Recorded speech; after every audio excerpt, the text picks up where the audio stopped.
प्रदेश के बहुत से किसान भाइयों ने जौ की फसल लगाई है। उनकी फसल इस समय बढ़वार की अवस्था पर है और इस समय फसल में कई तरह की समस्याएं आती हैं, जैसे कि पोषक तत्वों की कमी के लक्षण, कीट और रोगों का प्रकोप, जिसका सीधा प्रभाव फसलों के उत्पादन पर पड़ता है। तो इन सब समस्याओं को किसान कैसे पहचाने और समय रहते रोकथाम कैसे करें, इस बारे में जानकारी देने के लिए हमारे बीच उपस्थित हैं एक विषय विशेषज्ञ सुनील कुमार। जौ में मुख्य रूप से जो अभी समस्याएं बानसूर के क्षेत्र में पाया जा रहा है, ये लोअर पत्तियां इसमें पीलेपन ले रहे हैं धीरे धीरे। तो इसमें लोअर पत्तियां जब पीलेपन लेते हैं तो इसमें नत्र की कमी होती है। जौ की फसल में पत्तियों का पीला होना और पौधों के सूखने जैसी कई समस्याएं आती हैं। सही जानकारी के अभाव में किसान कई तरह की दवाइयों का प्रयोग भी करते हैं, जिससे समस्या का हल नहीं होता बल्कि लागत खर्च बढ़ जाता है। तो इसके लिए सबसे जरूरी है कि किसान जौ की फसल में पत्तियों के पीले होने के कारण और लक्षणों को जाने, उसके बाद समय पर रोकथाम के सही उपायों को अपनाएं, जो इस प्रकार है। तो इसमें जो अभी मुख्य रूप से कुछ किसान भाइयों के जो लक्षण आ रहे हैं, ये एक पत्तियों में पीलापन की समस्याएं आती है। ये पत्तियों को आप देख रहे हैं, ये जो लोअर पत्ती हैं इसको नीचे वाली पत्तियां बोलती हैं, और एक ये बीच वाली पत्तियां होती है जो कि मेन बढ़वार करती है। तो अगर नीचे वाली पत्तियां अगर पीलेपन से लेकर के करते हैं तो इसमें हम कहते हैं कि नत्र की कमी होती है। कहें तो नत्र के जो कमी लोअर पौधों पे होता है, उसके लिए हम यूरिया का 15 से 20 किलो प्रति बीघा के हिसाब से डालें। तो नत्र का यूरिया के थ्रू हम इसका छिड़काव करके सिंचाई पानी के साथ दें तो हम इससे निजात पा सकते हैं। दूसरी बात आती है कि इसमें कभी कभी मेन बढ़वार जो इसके पौधे होते हैं, मेन पत्तियां, ये पीले होने लगते हैं। तो इसमें क्या होता है, जिसको नवीन पत्ते बोलते हैं, न्यू पत्ते जो होते हैं, वो अगर पीले होने लगते हैं तो उसमें एक विषाणु नामक बीमारी होती है, उसकी वजह से होता है। और तीसरा जो होता है, कभी कभी पूरे पौधे जो पीले हो जाते हैं, पूरे पौधे पीले हो जाते हैं। तो पूरे पौधे पीले होने का जो मुख्य कारण है, उसमें सल्फर की कमी हो जाता है।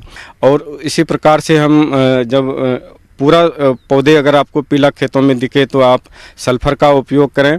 और जो मेन पत्तियां होती है जो बर्बाद करती है, अगर वो पीला हो आपको दिखाई देता है तो इसमें एक विषाणु रोग होता है, ग्रसित पौधों से स्वच्छ पौधों में जाता है। तो इसके लिए रोकथाम के लिए हम इसको कीटनाशक का छिड़काव करते हैं, जैसे कि हम इमिडाक्लोप्रिड का कर सकते हैं, क्विनोल फॉस का छिड़काव करके हम इसके निजात पा सकते हैं।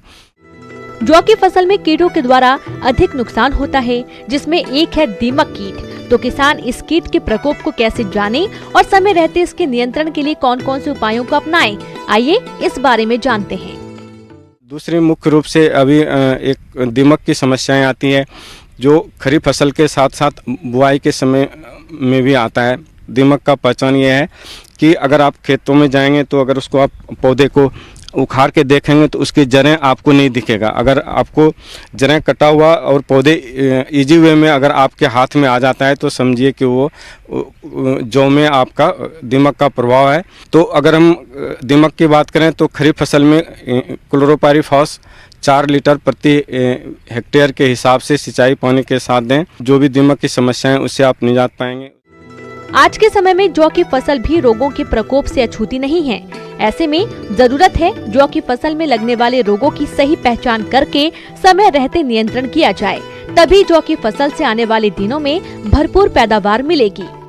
दूसरी बात होती है, जौ में एक मुख्य रूप से मोलिया रोग आती है। मोलिया रोग जो कि एक निमेटोड की समस्या, निमेटोड के द्वारा होता है। मोलिया रोग का मुख्य पहचान है कि इसमें पूरे खेतों में पैचेज टाइप का होता है, जगह जगह पे पैच बन जाएगा और वहाँ पे आपको ये बढ़वार नहीं करेगा अच्छे तरह से और पौधे पीले पीले हो जाते हैं। और उसके जड़ों को उखाड़ के देखेंगे तो उसके जड़ों में जड़गांठ किए होंगे। तो इसके लिए आप किसान भाई, एक तो कार्बोफ्यूरॉन नाम की दवा आती है, कार्बोफ्यूरॉन 25 किलो प्रति हेक्टेयर के हिसाब से आप ज़मीन में मिला करके दें और सिंचाई पानी के साथ दें। या फिर आप एक नीम तेल आता है, आप नीम तेल को सिंचाई पानी के साथ 4 लीटर के लगभग आप प्रति हेक्टेयर के हिसाब से आप उसका 0.3% आप दे सकते हैं। तो उससे क्या होगा, आपको जड़गांठ की समस्याएं से निजात मिलेगा। ब्रेक के बाद एक बार फिर से आप सभी दर्शकों का अन्नदाता कार्यक्रम में स्वागत है। बढ़ते हैं अगली प्रस्तुति की ओर।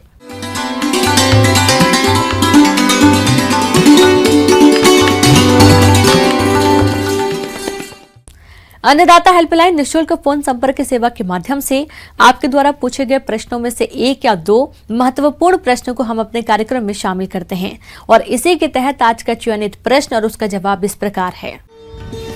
अन्नदाता निःशुल्क फोन संपर्क सेवा के माध्यम से पूछे गए प्रश्नों में से आज हमने जिस प्रश्न को कार्यक्रम में शामिल किया है उसे पूछा है ग्राम जखौरा, जिला कोटा के कृषक सूर्य प्रकाश ने। आप पपीता में लगने वाले रोगों की पहचान और रोकथाम के बारे में जानकारी चाहते हैं। तो सूर्य प्रकाश जी, आपकी जानकारी के लिए प्रस्तुत है कार्यक्रम का यह अंश।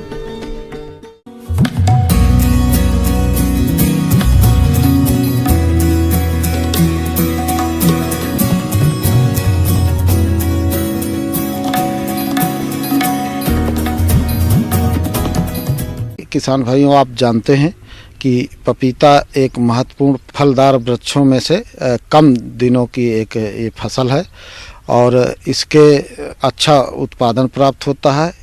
तो ये चूँकि हमारे उत्तर भारत में संपूर्ण क्षेत्र में उगाया जाता है और इसके लिए कुछ रोगों की समस्याएं होती हैं जिनका समय से प्रबंधन करना बहुत ज़रूरी होता है। जहाँ तक बीमारियों के संबंध में है, इनमें एक बीमारी लगती है पौध गलन, जिसको आर्द्र गलन या डैम्पिंग ऑफ कहते हैं। ये फफूंदी के कारण से बीमारी होती है और ये हमारी नर्सरी में भी लगती है। नर्सरी के अलावा जब खड़े पौधे होते हैं तो उनमें भी जब पानी की मात्रा ज़्यादा होती है, जैसे बरसात या उसके बाद सिंचाई अगर हम ज़्यादा भराव वाली करते हैं तो ये बीमारी ज़्यादा लगती है। इस बीमारी की वजह से यदि नर्सरी में बीमारी लगती है तो जब अंकुरण होता है तो ज़मीन की सतह से पौधे गल करके गिर जाते हैं और ये डंपिंग ऑफ कहलाती है। इसी तरह जो बड़े पौधे होते हैं उनमें जहाँ पानी ज़्यादा भरा होता है या पानी जहाँ लगता है ज़्यादा, वहाँ पर ज़मीन की सतह के ऊपर से पौधों के जो तने होते हैं उसमें बीमारी फैलती है, जिसके कारण से पौधा सड़ जाता है। किसान भाइयों, अभी आपने पपीता में लगने वाले रोगों में आर्द्र गलन रोग के कारण और पहचान के बारे में। अब आइए जानते हैं इस रोग का समय रहते रोकथाम के उपायों के बारे में, जो कि इस प्रकार से है। इस तरह की समस्या के बचाव के लिए बहुत ज़रूरी होता है कि पहले तो अगर नर्सरी में ये समस्या है, नर्सरी में बचाव करना है तो हमारी नर्सरी जो हो वो ज़मीन जो होती है वो जो फफूंदी नाशक दवाइयाँ हैं उनसे शोधित कर ली जाए, इसके बाद नर्सरी लगाएं। दूसरी बात यह है कि अगर खड़ी फसल में जो बड़े बड़े पौधे हो जाते हैं उनमें ऐसी समस्या आती है तो इसके बचाव के लिए सबसे ज़्यादा ज़रूरी है कि पौधों में पेड़ी चढ़ाई जाए, मिट्टी चढ़ा दे। यदि मिट्टी चढ़ा देते हैं तो फिर पानी तुरंत तने के आसपास या तने में कम लगता है और पौधा हमारा सुरक्षित रहता है, बीमारी कम लगती है। और इसके अलावा जो दवाइयाँ हैं, रासायनिक दवाइयाँ, उनमें से कॉपर ऑक्सीक्लोराइड दवा आती है जिसकी 3 ग्राम मात्रा 1 लीटर पानी में घोल बनाकर अच्छी तरह से जड़ों में और तनों में अच्छे तरह से छिड़काव करना चाहिए, जिससे कि वो तर हो जाए और इस बीमारी से बचाव हो सकता है।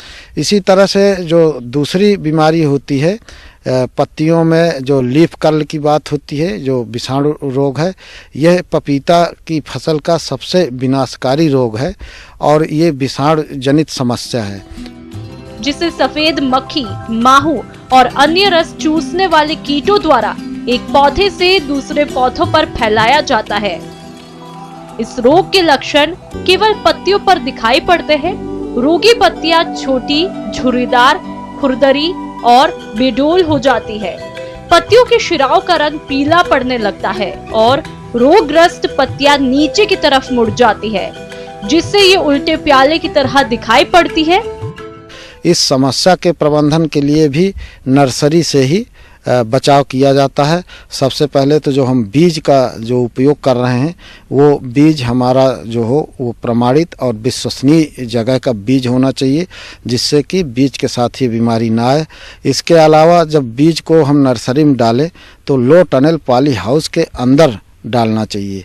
अगर हम ऐसा करते हैं तो बाहर से कोई कीट के द्वारा वो बीमारी नहीं आ पाएगी और हमारा पौधा जो होगा सुरक्षित होगा। उसका जब हम रोपाई करेंगे, रोपण करेंगे तो वो स्वस्थ रहेगा। यदि कहीं हमारे खेत में एक दो पौधे रोगी लक्षण दिखाई देते हैं, जिसमें पत्तियां टेढ़ी मेढ़ी या सिकुड़ी हुई दिखती हैं, तो फिर उस तरह के पौधों को उखाड़ कर किसी गड्ढे में दबा देना चाहिए, क्योंकि ऐसे रोगी पौधों से ही एक जगह से दूसरे पौधे तक बीमारी फैलती है। और इसके बाद फिर दूसरी दवाइयाँ आती हैं, जिनमें से जैविक दवाई जैसे कि नीम बेस उत्पाद है, नीम का तेल आता है। नीम तेल 1.5% की 3 मिलीलीटर मात्रा 1 लीटर पानी में घोल बनाकर यदि छिड़काव करें तो जो रस चूसने वाले कीड़ा होता है, जैसे थ्रिप्स है या वाइट फ्लाई सफ़ेद मक्खी जिसको बिमेसिया टैबेकाई भी कहते हैं, ये रस चूसने वाले कीड़े होते हैं। तो नीम तेल का छिड़काव करके इनको ख़त्म किया जा सकता है, रोका जा सकता है। फिर रासायनिक दवाइयाँ भी आती हैं। यदि किसान भाई बहुत परेशान है और नहीं सुधार हो पा रहा है, फैल रही बीमारी, तो फिर उसके लिए रासायनिक दवाइयाँ हैं। यदि मोनोक्रोटोफास का इस्तेमाल कर रहे हैं तो 0.5 मिलीलीटर मात्रा 1 लीटर पानी में घोल बनाकर छिड़काव करना चाहिए। तो इस तरीके से पपीता की फसल में यदि हम देख रेख समझ करेंगे और अपने फसल में लगने वाले रोग और समस्याओं का निदान रखेंगे तो निश्चित रूप से आपको अच्छा उत्पादन प्राप्त होगा। धन्यवाद।